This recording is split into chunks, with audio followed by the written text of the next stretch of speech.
Bonsoir à tous et bienvenue sur le plateau d'À la Source.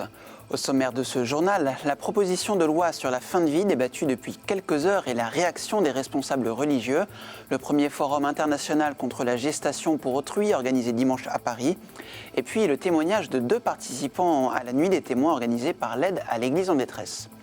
Cyril Le Peigneux prendra le relais, il sera accompagné d'un hôte de marque. Cyril, dites-nous en plus. Alors, Monseigneur Antoine Odo, évêque chaldéen d'Alep et président de Caritas Syrie, est en plateau pour nous parler de la survie des chrétiens sur place.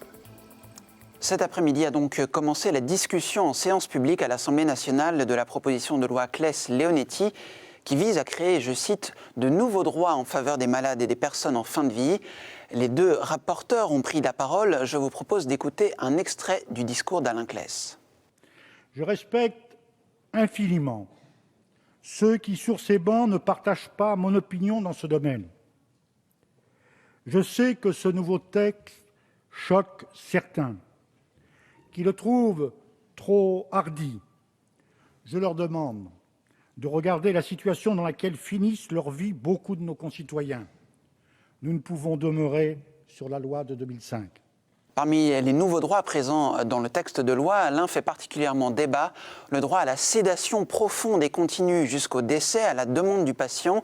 Hier, les représentants des 3 grandes traditions religieuses monothéistes ont publié une tribune dans les pages du Monde. Le titre « L'interdit de tuer doit être préservé ». Le cardinal Barbarin, le pasteur Claveroli, le métropolite Emmanuel, le grand rabbin Haïm Korsia et le président d'honneur du CFCM, Mohamed Moussaoui, mettent en garde contre une nouvelle tentation, celle de donner la mort sans l'avouer en abusant de la sédation. Le même jour à Paris, le groupe de travail de la Conférence des évêques de France sur la fin de vie a convié la presse pour une visite d'une unité de soins palliatifs à la maison médicale Jeanne Garnier. Reportage Marine Wolf. Le maître mot, c'est le sens de ce qu'on fait. Pour nous, ça n'a pas de sens d'avoir des horaires de visite. Il faut que je puisse profiter de la personne que j'aime au maximum. Ça n'a pas de sens d'avoir d'âge de visite, d'âge limite de visite. Donc les enfants sont les bienvenus. C'est Anne-Marie Trébul, la directrice des soins, qui se charge de la visite. Journaliste et communicant passe de pièce en pièce à la découverte de l'unité de soins palliatifs. Une nécessité pour elle, tellement ces soins sont mal connus. Il y a des idées préconçues qui circulent. C'est important pour nous de montrer, de sortir un peu de nos 4 murs pour montrer que la fin de vie n'est pas ce qu'on croit. Ce n'est pas un lieu austère ici, c'est un lieu assez merveilleux. Donc il faudrait que ce soit généralisé, ça c'est certain. Et il faudrait aussi que les gens ne s'arrêtent pas à l'émotion d'un cas, mais pensent plus large. Une vision partagée par le groupe de travail de la Conférence des évêques de France sur la fin de vie. Il a d'ailleurs organisé une conférence de presse au sein même de l'établissement pour exprimer ses inquiétudes. Il y a une victoire du soin aujourd'hui, mais cela n'est possible que si l'État français prend les décisions financières et des décisions courageuses et fortes pour développer la médecine palliative. Aujourd'hui, la grande carence, c'est ça. Or, la Cour des comptes vient d'épingler les fautes de l'État vis-à-vis de ce manque de moyens donnés au développement des soins palliatifs. C'est une affaire de tous. C'est une affaire de solidarité de tous les Français, qui que nous soyons, car un jour, tous, nous serons en fin de vie. Aujourd'hui, en France, 20% des personnes qui en auraient besoin ont accès aux soins palliatifs.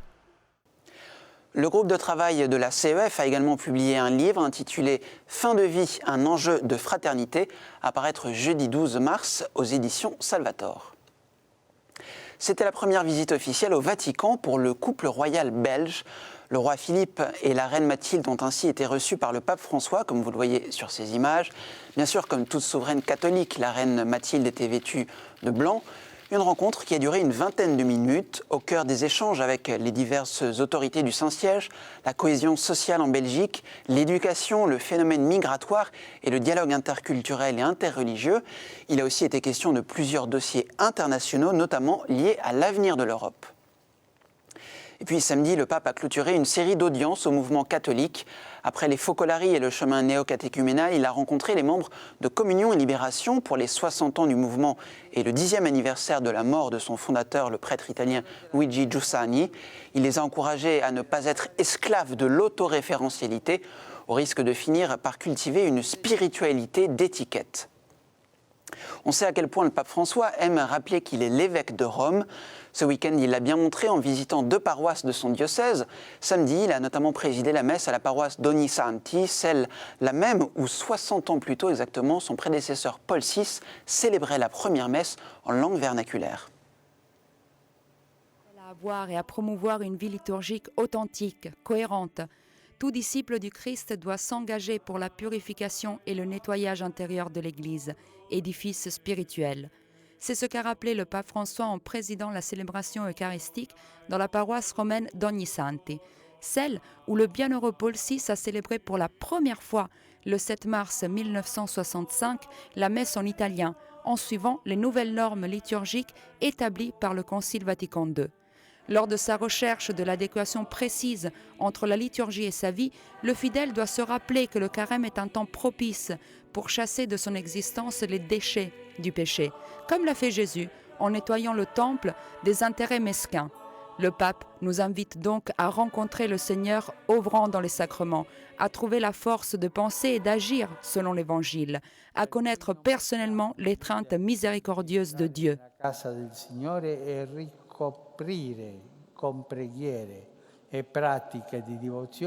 Nous ne pouvons donc pas penser entrer dans la maison du Seigneur en cachant avec des prières et des pratiques de dévotion des comportements contraires aux exigences de justice, d'honnêteté et de charité envers notre prochain. Nous ne pouvons donc pas remplacer par des hommages religieux ce que nous devons à notre prochain en reportant à plus tard une vraie conversion. Vous le saviez, dimanche dernier, c'était la journée internationale pour les droits de la femme promue par les Nations Unies. La Manif pour tous a profité de l'occasion pour organiser à Paris le premier Forum international pour l'abolition de la gestation pour autrui. Le mouvement a annoncé une série de mesures, dont une tournée européenne pour promouvoir la pétition No Maternity Traffic, récemment mise en ligne, et la création d'un observatoire du transhumanisme. On écoute Anne-Cécile Staub de la Manif pour tous. Déjà dans une conception, je dirais, normale d'un enfant, eh bien, il y a, je dirais, tout ce qui concerne les implications relationnelles qui ont eu lieu pendant la période in utero, bien entendu les séparations à la naissance. Eh bien, le petit enfant vit ça en termes de rupture de lien. Et donc, il n'a pas encore la conscience de raison pour évaluer cette perte et pour se dire, ben, maman, elle est un peu plus loin, elle reviendra tout à l'heure. Mais dans la GPA, je veux dire que le lien qu'il a établi avec la mère qu'il a portée est une rupture définitive. Donc, on voit en fait dans la GPA, au niveau de l'enfant, une série de ruptures qui sont comme pouvant entraîner des effets vraiment délétères pour l'enfant et pour son avenir et pour toute sa structuration identitaire en fait future. Et puis 4 couples de femmes qui ont eu recours à la PMA à l'étranger ont demandé hier à la justice de prononcer l'adoption de leurs enfants, cela près d'1 an après le refus du tribunal de grande instance de Versailles. La décision de la Cour d'appel de Versailles est attendue pour mi-avril. Au-delà de ces problématiques familiales sérieuses dans lesquelles les chrétiens ne manquent pas de prendre la parole, il existe des façons plus légères de parler famille. Pour financer la rencontre mondiale de septembre à Philadelphie, le Vatican a autorisé la mise en vente aux États-Unis de milkshakes et de cookies en série limitée. Une partie des recettes servira à financer la rencontre à laquelle le pape François assistera. On va parler maintenant d'une triste réalité, celle des chrétiens persécutés dans le monde entier. Vendredi, les personnalités religieuses invitées par l'aide à l'Église en détresse à l'occasion de la traditionnelle Nuit des témoins achèveront leur tournée en France, à Paris. La veillée de prière à la cathédrale Notre-Dame sera diffusée en direct sur KTO à 20h. Mais avant cela, je vous propose d'écouter 2 des témoins invités par l'AED. Il s'agit de Monseigneur Kaigama, président de la Conférence des évêques du Nigeria, et de Sœur Hanan Youssef, responsable d'un dispensaire dans un camp de réfugiés syriens à Beyrouth, au Liban. I tell people that I am both a victim and also a reconciler. A victim in the sense that my churches have been attacked, my people have been killed, and I have suffered. But I'm also working towards reconciliation, witnessing to the people, telling them that it is true, the suffering is true, and there must be a response, a coordinated response to overcome this evil. Je porte dans mon cœur et dans mon témoignage leur souffrance, pour vous dire ici qu'il y a tant de vies qui se cassent au Moyen-Orient à cause de cette escalade de violence. Chaque jour, il y a des milliers d'enfants sans aucun avenir, des milliers de femmes malmenées par la vie, des milliers de filles vendues comme des marchandises. Notre monde va mal là-bas. Je suis là pour vous dire que nous avons besoin de vous pour vraiment nous essayer, cet Orient, à survivre pour dépasser ce génocide qui se passe là-bas. À noter que Monseigneur Kaigama sera l'invité de Stéphanie Dupasquier dans Église du Monde Nigeria le mercredi 25 mars. Église en France, un nouvel archevêque pour la Martinique. Le dominicain David Macaire a été nommé à la tête du diocèse de Fort-de-France par le pape François samedi. Il remplace Monseigneur Méranville. La question de la succession de ce dernier avait suscité de fortes tensions au sein même de l'Église en Martinique. Monseigneur Macaire, qui a exercé son ministère de prêtre dans la métropole, apporte donc du sang neuf. Il sera ordonné à Fort-de-France le 12 avril.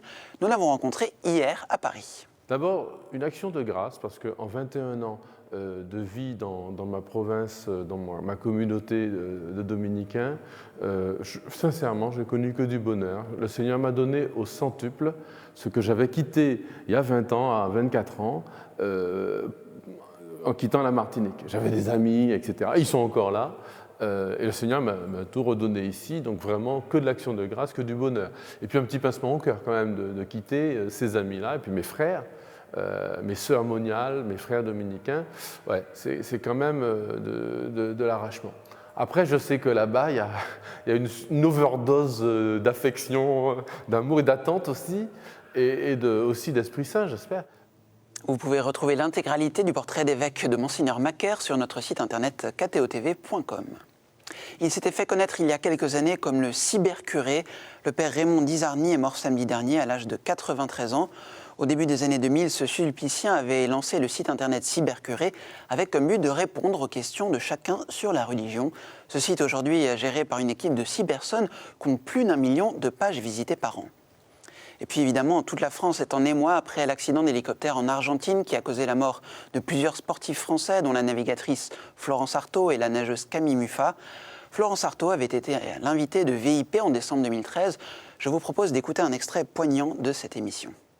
Je revenais d'un long périple en solitaire et puis je suis tombée à l'eau, mon bateau était sous pilote automatique et là j'ai vraiment cru, là j'ai pensé à tous ceux qui avaient disparu comme ce qui allait m'arriver, quoi.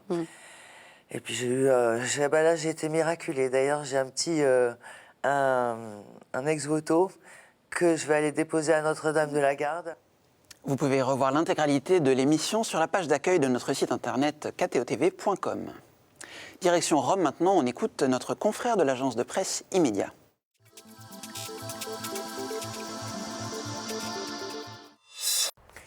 Il y a 2 ans, le nouveau pape, le pape François, avait consacré le tout premier angélus de son pontificat à la miséricorde de Dieu. Le nouveau pape avait alors martelé que Dieu, au contraire des hommes, ne se fatigue jamais de nous pardonner.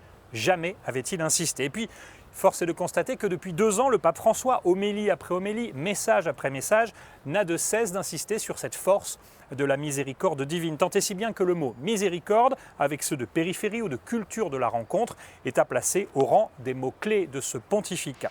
Ces derniers jours encore, devant des dizaines de membres du mouvement italien Communion et Libération, le pape assurait que seul celui qui a été caressé par la miséricorde de Dieu connaît vraiment le Seigneur. La morale chrétienne, expliquait le pape, n'est pas un acte de bravoure, mais une réponse émue face à la miséricorde surprenante, imprévisible, presque injuste selon des critères humains, de quelqu'un qui me connaît, qui connaît mes trahisons et qui m'aime tout de même. Alors vous l'avez compris, le pape exhorte sans cesse les fidèles à se rapprocher aussi souvent que possible du sacrement de la réconciliation.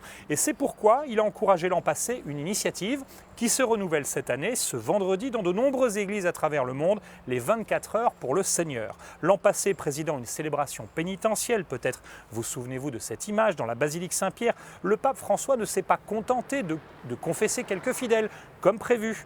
Mais le pape, au moment de s'approcher des confessionnaux, s'est mis à genoux devant un prêtre pour confesser ses propres péchés. C'est la première fois que l'on voyait en public un pape se confesser.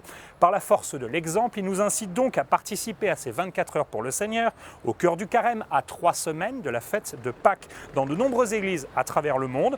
Vendredi, des églises seront ainsi ouvertes pour ces fêtes du pardon afin de proposer le sacrement de réconciliation et l'adoration eucharistique. Je vous dis à la semaine prochaine.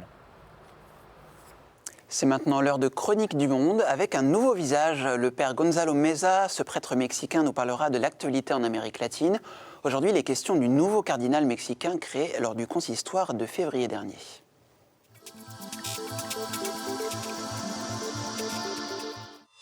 Pourquoi le pape François a donné la varette cardinaliste à Morelia? Parce que Michoacán est un État marqué par la violence à cause du cartel des drogues. Le Mexique est une république fédérale subdivisée en 31 et la capitale. Les États sont subdivisés en municipalités. C'est pour cela qu'il existe 3 niveaux de gouvernement: fédéral, local, c'est-à-dire qui appartient à l'État, et municipal.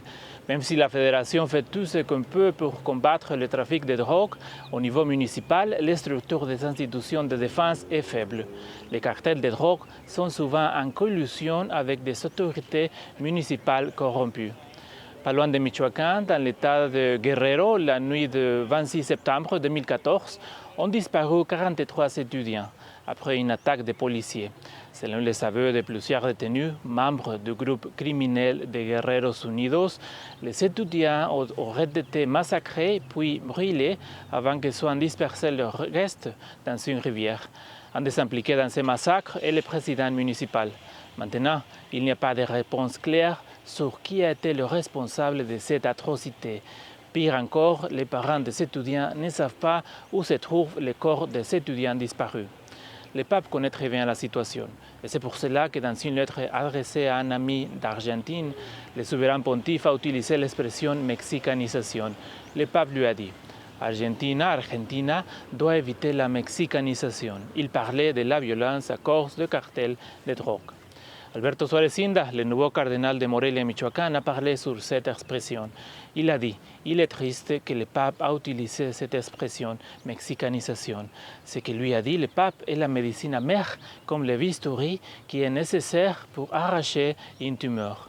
Cette tumeur, le cardinal mexicain a dit, est la corruption, la criminalité. J'espère, le cardinal a dit, que nous tous travaillons afin de dignifier le Mexique et récupérer le prestige que Mexico a eu au passé. Merci de votre attention. À la prochaine, je suis le père Gonzalo Meza et on reste en union de prière. Que Dieu vous bénisse. Merci beaucoup, père, et à bientôt. Place au dossier, je vous laisse en compagnie de Cyril Le Peigneux et de son invité. À jeudi, très bonne soirée à tous.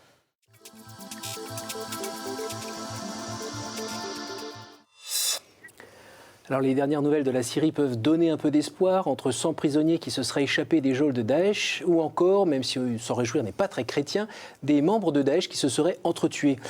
Au-delà de ces petites nouvelles, comment survivent au jour le jour les chrétiens sur place? Nous en parlons avec Monseigneur Odo. Monseigneur, vous êtes évêque chaldéen d'Alep et aussi président de Caritas Syrie. Bonsoir et puis merci pour votre présence. Merci de m'accueillir sur le plateau de KTO. D'habitude, je vous regarde depuis Alep presque chaque semaine et j'ai l'honneur maintenant de communiquer mon message à travers KTO. Merci, Père. Alors, vous êtes le seul évêque chaldéen de toute la Syrie. Est-ce que vous pourriez nous dire comment est le moral des chrétiens en ce moment? Est-ce qu'ils se sont accoutumés à cet état de guerre? Comment vont-ils? Pour être réaliste, d'un côté, c'est une situation dramatique d'insécurité, de pauvreté et de chômage.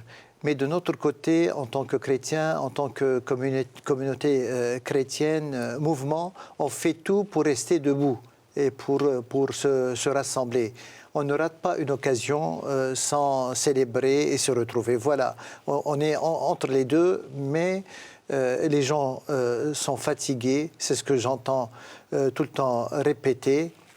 Et on essaie toujours d'être présent et de donner les réponses qui correspondent à notre état. Alors il est difficile d'avoir des images de ce qui se passe là-bas, notamment d'Alep, votre ville. On imagine que c'est en ruine et que la mort rôde un petit peu partout. Voilà, c'est toujours de loin. Quand je dis que je viens d'Alep, les gens pensent que je vis entre les ruines. Ce n'est pas le cas. C'est-à-dire il y a une bonne partie de la ville qui est sous l'autorité du gouvernement, sous l'autorité officielle, et les banlieues, la vieille ville où il y a eu des combats meurtriers, une guerre civile où il y a cet état de destruction. Donc c'est toujours à nuancer et à avoir en tête ces deux images. Est-ce qu'on a des nouvelles des familles qui avaient été enlevées du côté d'Assaké, où il y a une majeure partie qui est revenue chez elle? Ça se passe comment là-haut? Oui, cette région que je connais très bien, puisque je suis l'évêque de toute la Syrie, et nous avons des Chaldéens parmi ces villages, à Tal Arbosh, Tal Sakra, Tal Shami. Donc c'est vraiment une grande épreuve et une grande surprise. Surtout, on fait le lien avec ce qui est arrivé, par exemple, à Mossoul, dans la plaine de Ninive.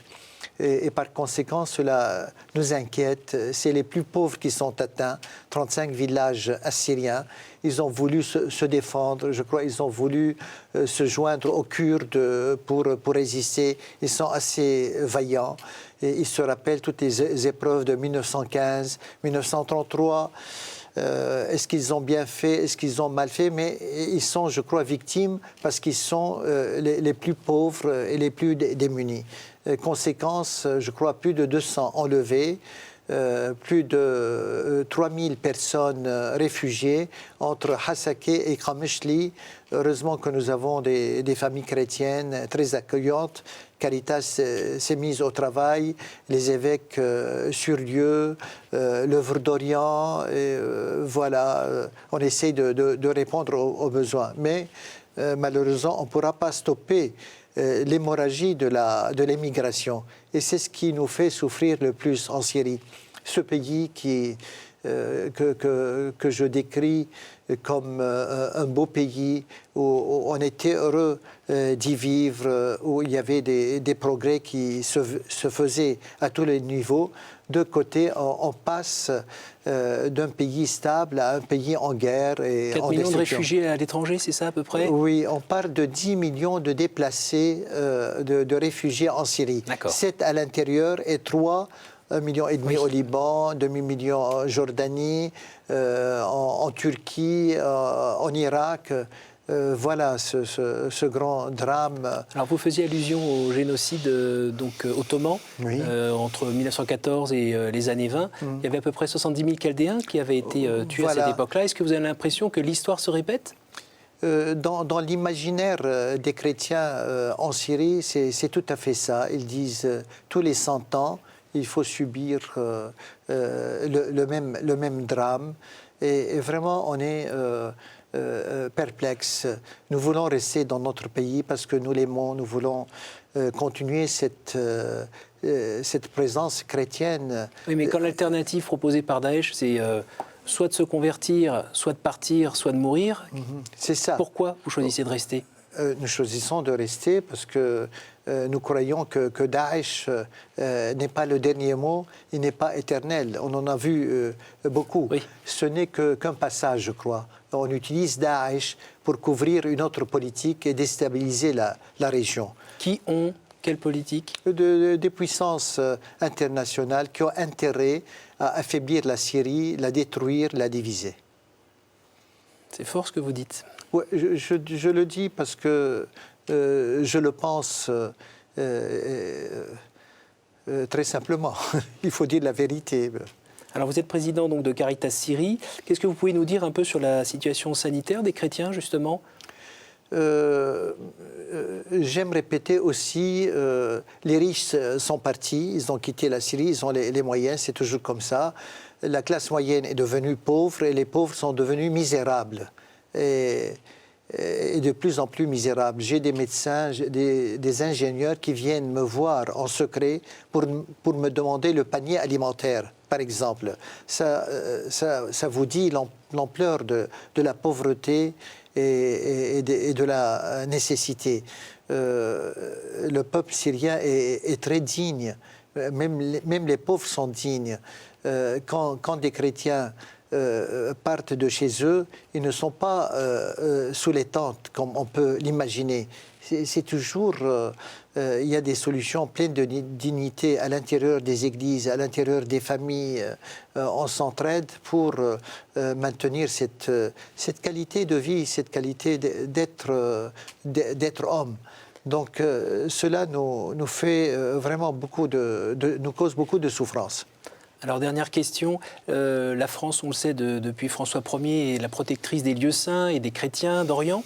Là, il y a prochainement une réunion qui va être organisée, enfin qui est demandée au Conseil des Nations Unies, Conseil de sécurité des Nations Unies, justement pour parler de la situation en Syrie. Qu'est-ce que vous attendez de cette réunion et qu'est-ce que vous attendez de la France, tout simplement? Oui, avant de répondre à votre question, juste ce matin, je passais dans la rue de Sèvres et je regardais une vieille dame avec sa cigarette.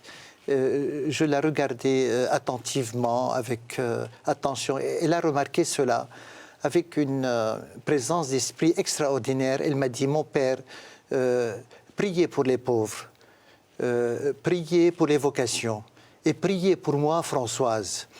Pour moi, ça a été comme un message prophétique. C'est ces petits signes qui me font vivre dans l'épreuve. Par conséquent, on est tout le temps en attente des signes d'espérance. Bien sûr, traditionnellement, on regarde toujours la France avec beaucoup d'attente, de respect. On ne voudrait pas être des petits protégés, comme on nous accusait dans le temps, votre mère, votre tendre mère, la France. Non, nous ne sommes pas comme ça en Syrie. Nous sommes des hommes et des femmes qui voulons vivre avec dignité, et être capables de rester en Syrie, implantés dans le monde arabe et musulman, pour rendre le témoignage qui nous revient et qui est de notre histoire et de notre droit. Merci beaucoup, Excellence, pour ce témoignage. Merci à vous tous pour votre fidélité. Vous pouvez revoir ce programme évidemment sur notre site ktotv.com. Et avec toute l'équipe, on vous donne rendez-vous jeudi prochain. Bonne soirée.